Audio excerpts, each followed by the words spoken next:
देख रहे हैं सिटी इंडिया न्यूज चैनल हक की आवाज। पैराडाइज फंक्शन पैलेस महबूब नगर। रियासती वजीर बराए आबकारी व सकाफत जुपल्ली कृष्णा राव ने आज महबूब नगर मुस्तकर के दोडलनपल्ली में वाक़ सबसे कदीम पिललामारी चिल्ड्रन पार्क का मकामी रुकन असम्बली एनएम श्रीनिवास रेड्डी, रुकन असम्बली देवरकद्रा जी मधुसूदन रेड्डी के हमरा इफ्तिताह किया। इस मौके पर मीडिया से बात करते हुए कहा कि तेलंगाना चीफ मिनिस्टर रेवंत रेड्डी की क़यादत में रियासती हुकूमत रियासत में सयाहत समेत तमाम शोबों में तरक्की के लिए पुरअज़म है।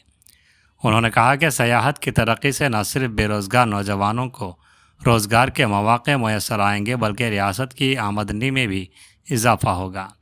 उन्होंने कहा कि वस्ती एशियाई ममालिक में कोई सहूलत मैसर नहीं है, उसके बावजूद सयाहत के शोबों के ज़रिए से कौमी आमदनी पा रहे हैं और मेयार ज़िंदगी भी अच्छा है। जबकि हमारे मुल्क में तारीख़ी इमारतें, मकामात और सयाहती इलाक़े हैं और रियासत तेलंगाना बिलखुसूस महबूब नगर ज़िले में बहुत से सयाहती इलाक़े हैं। ज़रूरत है सयाहती इलाक़ों की वसी तशहीर करने की। उन्होंने कहा कि आज तक किसी ने भी ये मालूम नहीं किया कि महबूब नगर के करीब पिललामारी के झाड़ का कहाँ से आगाज़ हुआ।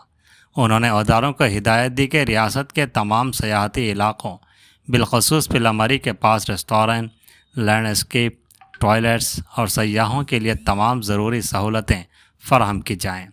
रियासत में सयाहत की तरक्की के हिस्से के तौर पर वज़ीर ने ऐलान किया कि सहूलियात की तामीर का पहला मरहला महबूब नगर से शुरू किया जाएगा, जिसके लिए 5 करोड़ रुपए की मंजूरी फौरी तौर पर दी जाएगी।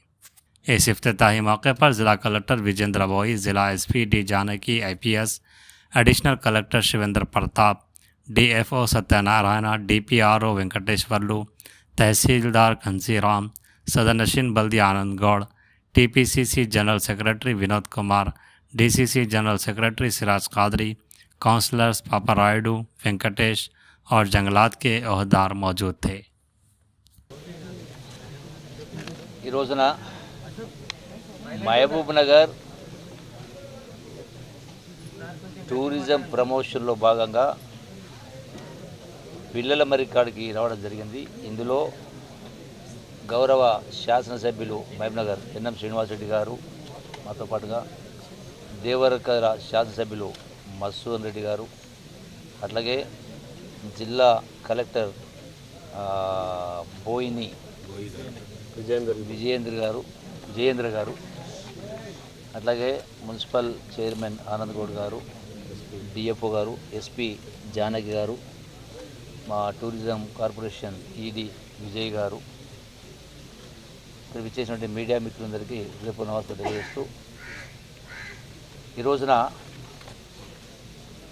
రాష్ట్రంలో గౌరవ ముఖ్యమంత్రి రేవంత్ రెడ్డి గారి నాయకత్వాన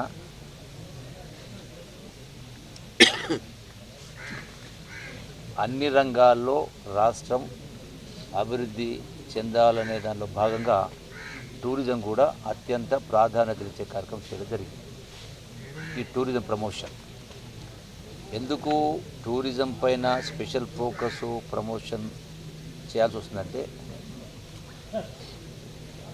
రాష్ట్రంలో ఉన్నటువంటి నిరుద్యోగ యువతకు ఉద్యోగ ఉపాధి అవకాశాలు పెంచడం కోసం, రాష్ట్ర ఆదాయాన్ని పెంచి రాష్ట్ర ప్రజల సంక్షేమం కోసం, అభివృద్ధి కోసం ఈ టూరిజం సెక్టార్ను మనం ఎంత ఎక్కువ చేస్తే అంత రాష్ట్రానికి మేలు జరుగుతుంది. రెండవది, ఈరోజు మన ప్రపంచం గురించి మన అవసరం ఆలోచిస్తే కొన్ని దేశాలలో, ఇప్పుడు మిడిల్ ఈస్ట్ దేశాలు తీసుకుంటే అక్కడ ఇసుక తిన్నది తప్ప ఏమీ లేదు. తాగడానికి మంచినీళ్ళు కూడా ఇతర దేశాలకు వెళ్ళి ఇంపోర్ట్ చేసుకుంటారు. అది దుబాయ్ అయినా, సింగపూర్ అయినా, చాలా చాలా చిన్న చిన్న కంట్రీస్ ఉన్నాయి. ప్రపంచ పర్యాటకులను ఆకర్షిస్తూ ఉన్నారు. వాళ్ళ మొత్తం ఆదాయం మొత్తం పర్యాటక రంగం నుంచే వస్తూ ఉంది. అక్కడ జీవన ప్రమాణాలు కూడా ప్రపంచంలో అత్యున్నత స్థాయిలో ఆ దేశాల యొక్క ప్రజల యొక్క జీవన ప్రమాణాలు ఉన్నాయి, ఆదాయ వ్యవహారం. మరి ఏమీ లేనటువంటి అటువంటి దేశాల్లో ఆ స్థాయిలో టూరిస్ట్ అట్రాక్ట్ చేయగలిగినప్పుడు మరి అన్నీ ఉన్నటువంటి వసతులు కల్పించడము, అట్లాగే ఒక చిన్న రెస్టారెంట్ లాంటి కావచ్చు, అట్లాగే కూర్చోవడానికి కావచ్చు, అలాగే పూల చెట్లు పెంచడం కావచ్చు, ల్యాండ్స్కేపింగ్ చేయడం కావచ్చు, టాయిలెట్స్ కావచ్చు, ఇవన్నీ కూడా చేయడానికి మన గౌరవ శాసనసభ్యులు మహబూబ్నగర్ ఎన్ఎన్ శ్రీనివాస్ గారు కోరడం జరిగింది, ఇక్కడ రావడం జరిగింది. మొదటగా టు స్టార్ట్ విత్ ఇమీడియట్గా ఈ టూరిజం ప్రమోషన్కు మహబూబ్నగర్కు 5 కోట్ల రూపాయలు నేను తక్షణమే ఇప్పుడు అనౌన్స్ చేస్తా ఉన్నా. ఇమీడియట్గా మీరు ఏడుతుంది ఇచ్చి ఏర్పాటు చేస్తాం. మీదే ఆలోచన, మాది ఆలోచన లేదు. ఇప్పుడు మహబూబ్నగర్లో ఒక టూరిజం ఒక సర్క్యూట్. ఇప్పుడు మహబూబ్నగర్ జిల్లా తీసుకుంటే ఈ రోజున నల్లమల అభయారణ్యం అంటే పులులు, సింహాలు అవి ఎక్కడ దొరకవు, చూడడానికి గొప్పగా ఉన్నది. ఒక వ్యూ పాయింట్, బ్రహ్మాండమైన వ్యూ పాయింట్ ఉంది అక్కడ. మల్లెల తీర్థం ఒకటి ఉంది. ఇట్లా చాలా ఉన్నాయి. దాంతోపాటుగా ఈ రోజున ఒక సోమశిల ఒక పర్యాటక కేంద్రం, 150 కిలోమీటర్ల నిడివైనటువంటి కృష్ణా జలాలు, బ్యాక్ వాటర్స్ 150 కిలోమీటర్లు. మీరు ఎక్కడ పోయినా దొరకదు, సముద్రం కాడ పోతే తప్ప వేరే ఎక్కడ దేశంలో ఇంత 150 కిలోమీటర్ పొడవైన రిజర్వాయర్ ఎక్కడ లేదు. అంటే అంత నిడివైన రిజర్వాయర్లో మనం బోటింగ్ చేసుకోవచ్చు, వాటర్ స్పోర్ట్స్ పెట్టవచ్చు, చాలా ఉన్నాయి. దాని పక్కనే పాలమూరు రంగారెడ్డి ఎత్తిపోతల పథకం, అదొక రిజర్వాయర్. ఆ గుట్ట ఎట్లుందంటే ఆ గుట్ట పైన చూస్తే ఒకవైపున శ్రీశైలం దగ్గర కనపడుతుంది, ఒకవైపున పాలమూరు దగ్గర కనపడుతుంది, ఒకవైపున ఏలూరు దగ్గర కనపడుతుంది. మొత్తం గుట్టలు గట్టు.